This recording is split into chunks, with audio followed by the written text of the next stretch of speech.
Radio Espérance, bonjour, nous sommes à la Castille pour notre émission Comment va ton âme avec votre serviteur, le frère Paul-Marie.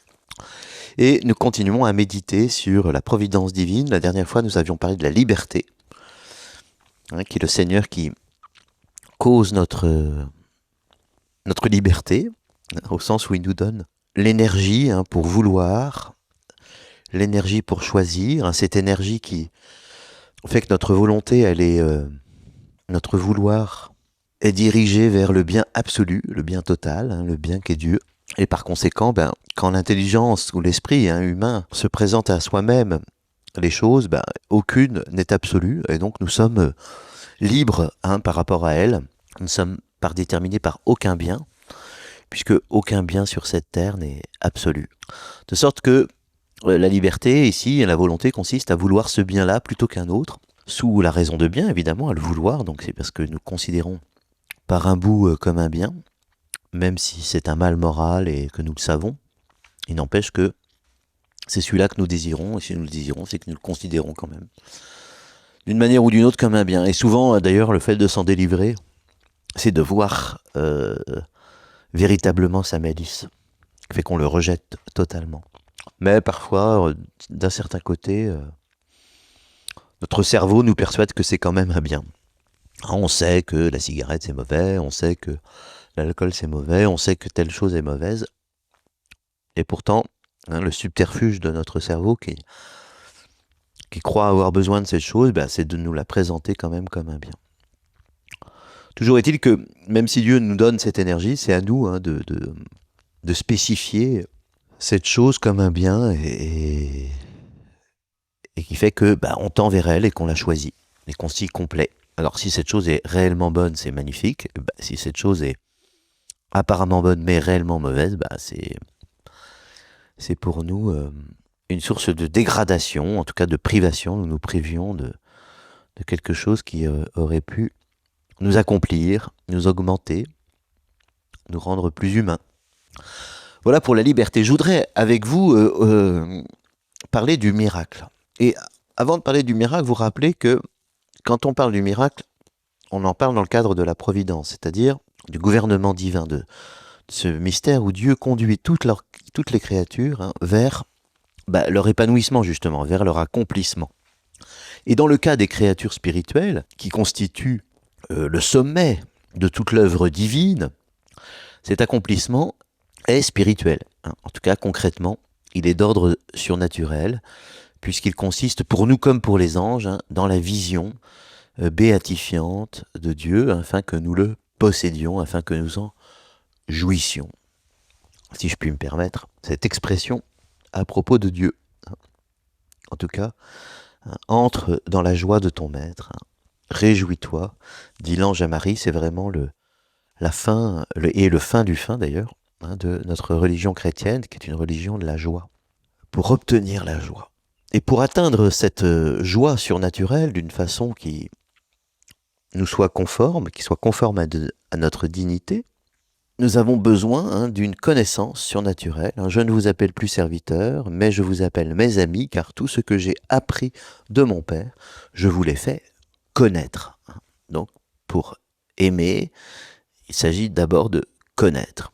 Alors au ciel, évidemment, cette connaissance se fait par une lumière spécifique, la lumière qu'on appelle la lumière de gloire, qui nous permet d'être adaptés à cette lumière qui est beaucoup plus lumineuse que le soleil et qui s'appelle Dieu. Et si déjà le soleil pour nous est éblouissant, eh bien pour nous Dieu demande que nous ayons des lunettes spécifiques. Donc cette fameuse lumière qui nous met sous la bonne longueur d'onde qui s'appelle la lumière de gloire. Ça c'est pour au-delà. Mais ici-bas, pour l'homme, cette adaptation à Dieu s'appelle la foi. Et donc sans doute l'un des effets les plus excellents du gouvernement divin à l'égard des hommes est de les conduire à la foi et de les confirmer un peu en elle, de les affirmer dans cette foi. Et la foi a une double dimension. Elle a une dimension subjective et une dimension objective. C'est-à-dire que Dieu va d'abord agir en lui par la grâce. Et cette grâce va donner à l'homme de consentir à la vérité qui lui est annoncée. Mais il agit aussi de l'extérieur par un enseignement objectif des vérités surnaturelles. Jésus est ressuscité, Jésus est Dieu, Jésus est né de Marie, et il a été conçu du Saint-Esprit. Et donc tous ces affirmations qui renvoient à un réel bien particulier, qui est un réel révélé, sont l'enseignant objectif de la foi. Et parmi ces vérités, eh bien, il y a des signes qui viennent confirmer cette réalité surnaturelle. Et ces signes sont les miracles. Comme le dit saint Thomas, au fond, pour l'homme, il est naturel de saisir la vérité à partir des faits sensibles. Aussi, sous la conduite de la raison naturelle, l'homme peut parvenir à une certaine connaissance de Dieu par ses effets naturels. De même, il est conduit à une certaine connaissance surnaturelle par des effets surnaturels qu'on appelle des miracles.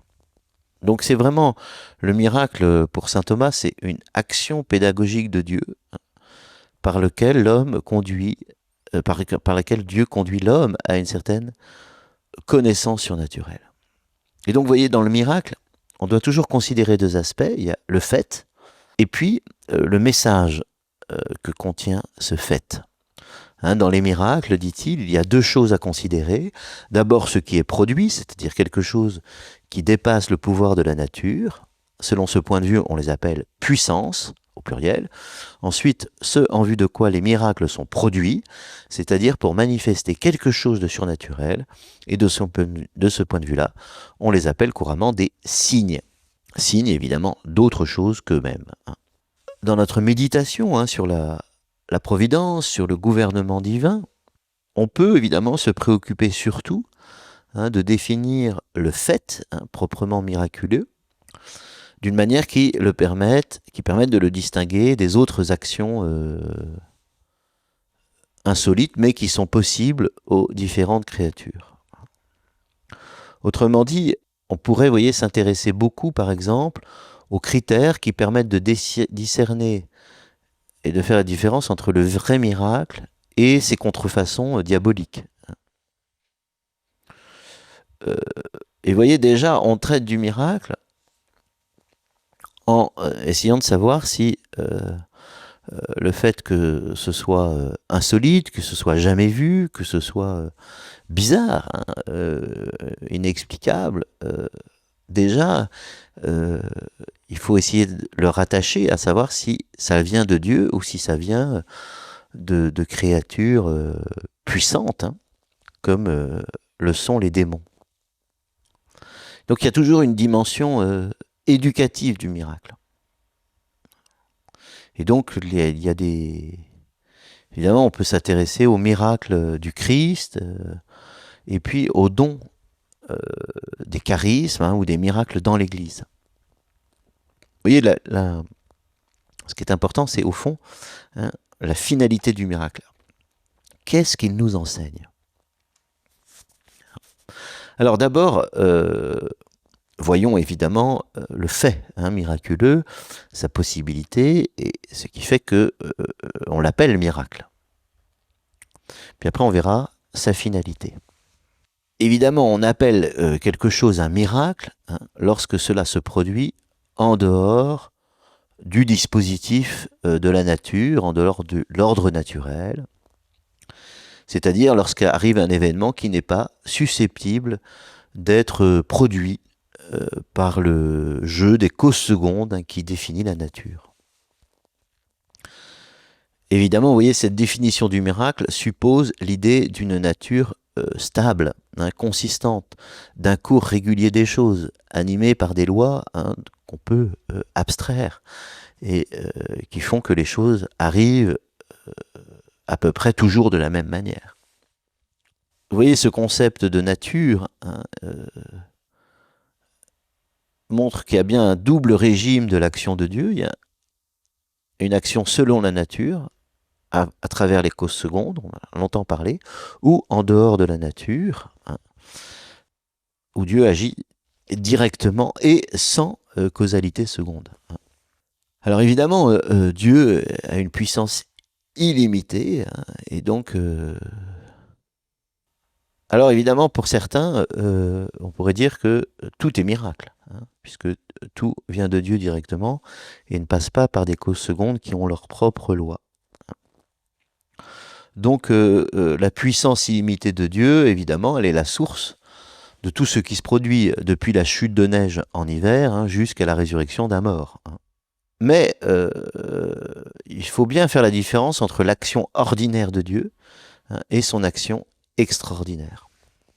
Donc, évidemment, il y a des actions divines, vous voyez bien laquelle, qui provoquent, pour ceux qui en sont les témoins, des réactions d'étonnement, de stupeur, hein, de crainte, d'admiration. Et c'est au fond l'impact psychologique de certains événements insolites et rares qui, pour certains auteurs, vont définir le miracle.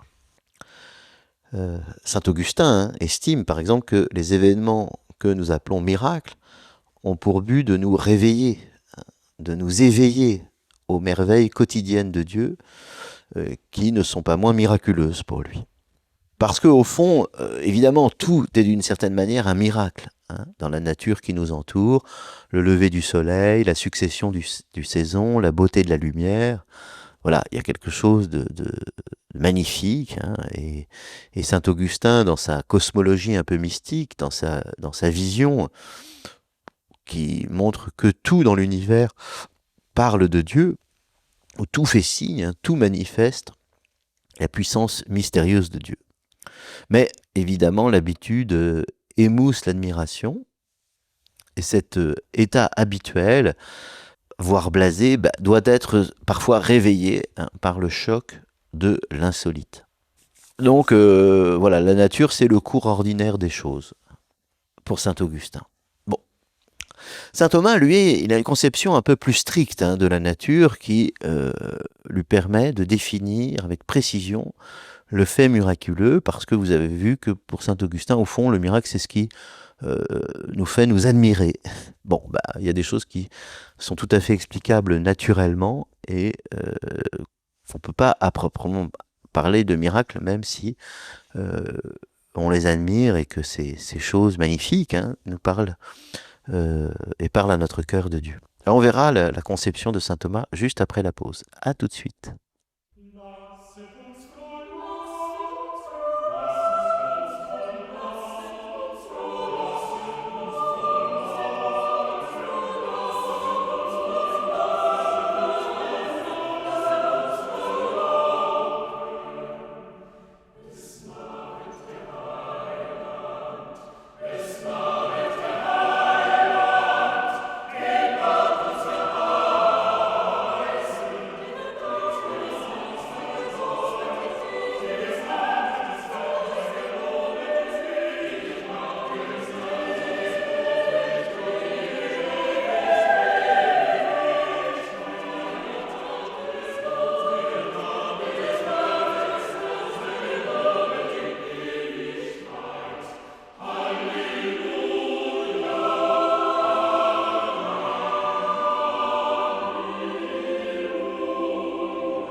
Radio Espérance, bonjour, nous sommes à la Castille pour notre émission Comment va ton âme, dans notre deuxième partie où nous traitons du miracle.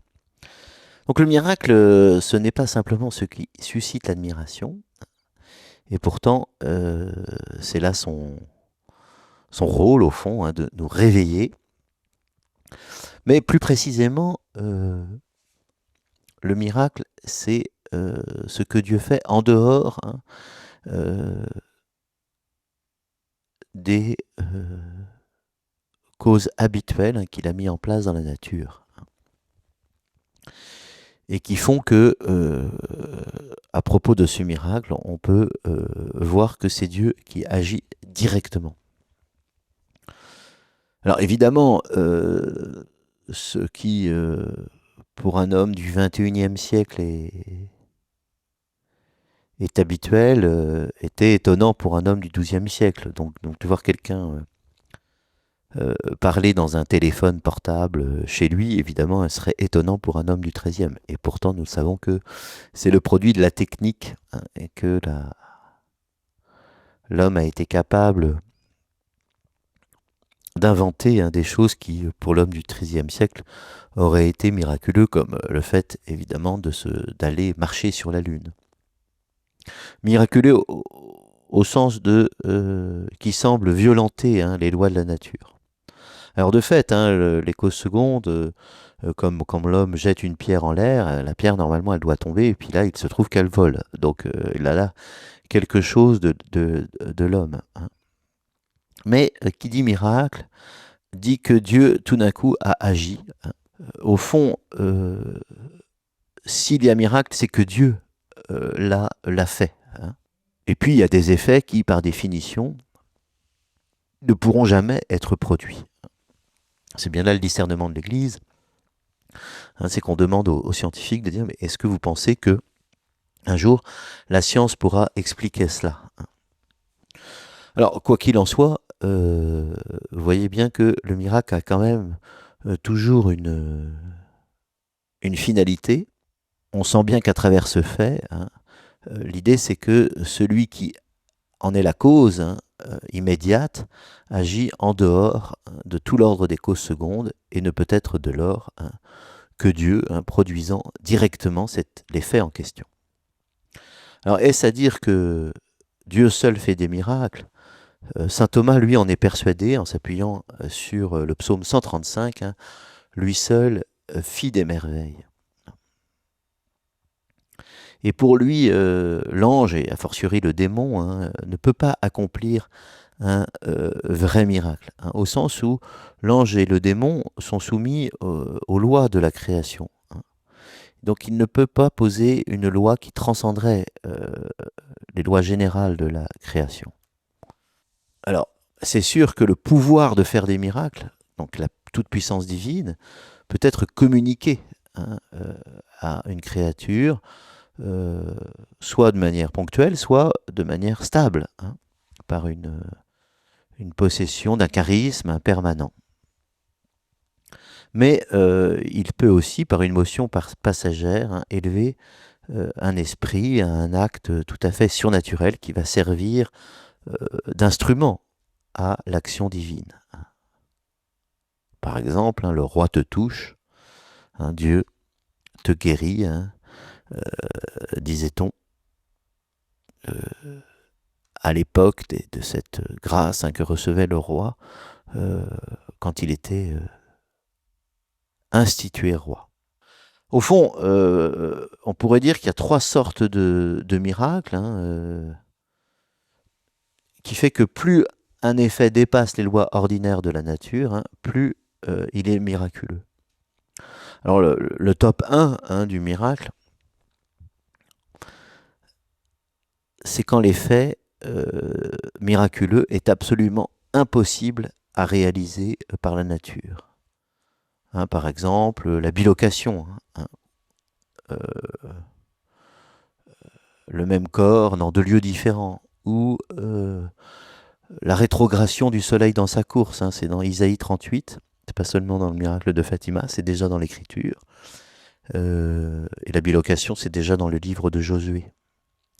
Quoi qu'il en soit, voilà, ça c'est vraiment le top 1. Puis la médaille d'argent, hein, des styles de miracle, c'est quand l'effet miraculeux n'est pas en dehors des capacités de la nature, hein, mais la nature ne peut jamais le produire dans le sujet précis dans lequel il se produit miraculeusement. Vous voyez, par exemple, un homme, en soi, il possède la vue, hein, et donc ça n'a rien de miraculeux que de voir. Mais pour un aveugle, après qu'il ait été guéri, oui, c'est miraculeux. Donc c'est possible par la nature, sauf qu'en cet homme-là, c'était pas possible. Deuxième style de miracle. Puis enfin, numéro 3, médaille de bronze des miracles, si je puis dire, c'est que la nature même de l'effet miraculeux n'est pas en dehors des capacités de la nature, et n'est pas non plus en dehors des capacités du sujet dans lequel il se produit, de sorte que ce sujet serait naturellement capable de le produire, mais la manière dont cette action est produite excède les possibilités de la nature ou du sujet. Hein, par exemple, une guérison instantanée.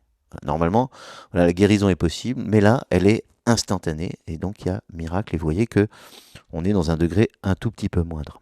Bon, quoi qu'il en soit de cette classification, la finalité du miracle, et qui nous expliquera pourquoi Dieu ne le fait que rarement, hein, puisque on a compris que Dieu agit de manière ordinaire, non par miracle, mais par les causes secondes hein, qu'il a mis en place, et que justement ce qui fait le miracle, c'est son côté extraordinaire, soit objectivement et évidemment surtout subjectivement. Et pourquoi subjectivement? Parce que Dieu veut nous enseigner quelque chose à travers le miracle. Hein.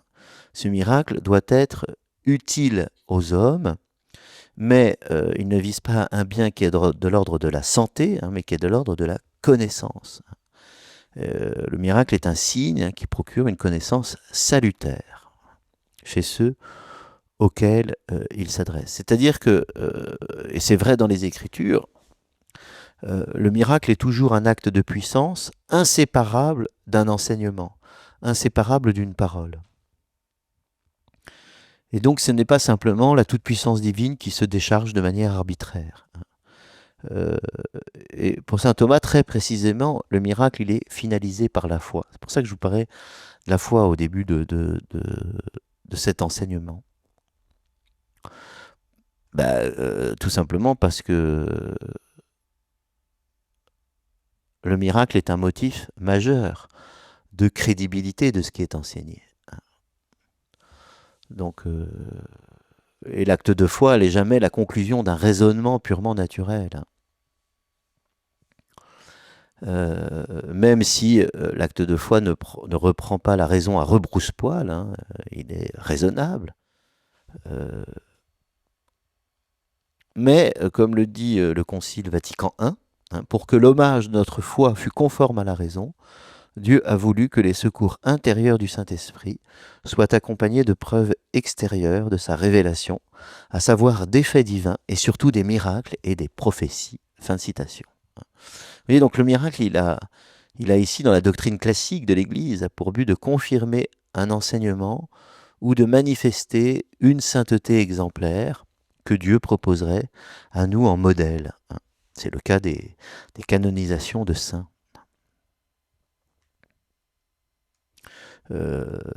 D'ailleurs, dans l'Ancien Testament, les miracles accréditaient les prophètes et du coup leur message auprès du peuple. Et évidemment, dans le Nouveau Testament, il y a un lien très fort entre les miracles, que saint Jean appelle des signes, hein, et la prédication.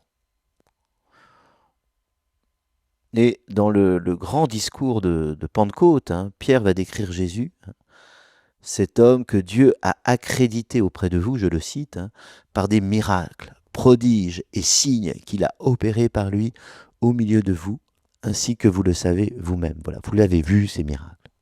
Et cette synergie entre la prédication et les miracles va se prolonger dans la mission des apôtres.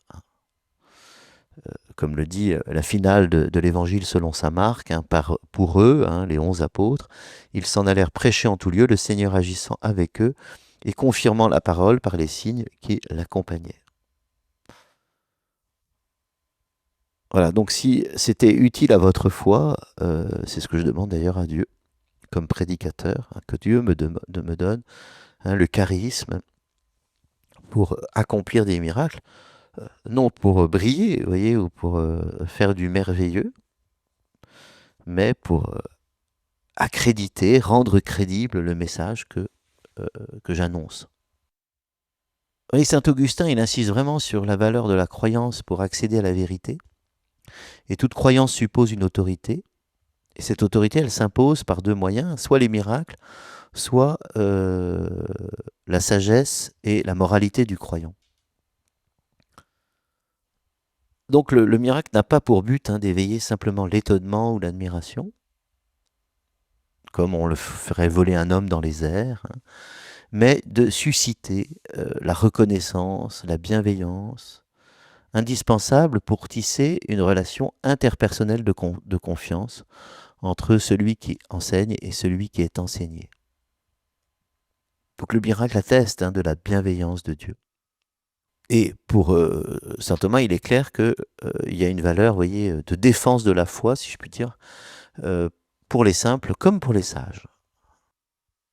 Et il faut des miracles pour que le pécheur se convertisse. Voilà pourquoi il nous faut sans cesse demander des miracles et demander ce que le Seigneur nous donne. Alors évidemment, on ne peut pas se quitter sans parler de l'incarnation, hein, qui est au fond le miracle des miracles, hein, le miracle par excellence. Hein. Et c'est ce que nous allons célébrer à Noël. Et cette fête de Noël, cette nuit de Noël, s'accompagne de milliers de petits miracles, hein, pour nous parler de ce grand miracle qu'est l'incarnation et qui nous fait voir, hein, par excellence la parole de Dieu qui vient nous enseigner, nous guérir, hein, et nous élever à sa droite. À très bientôt.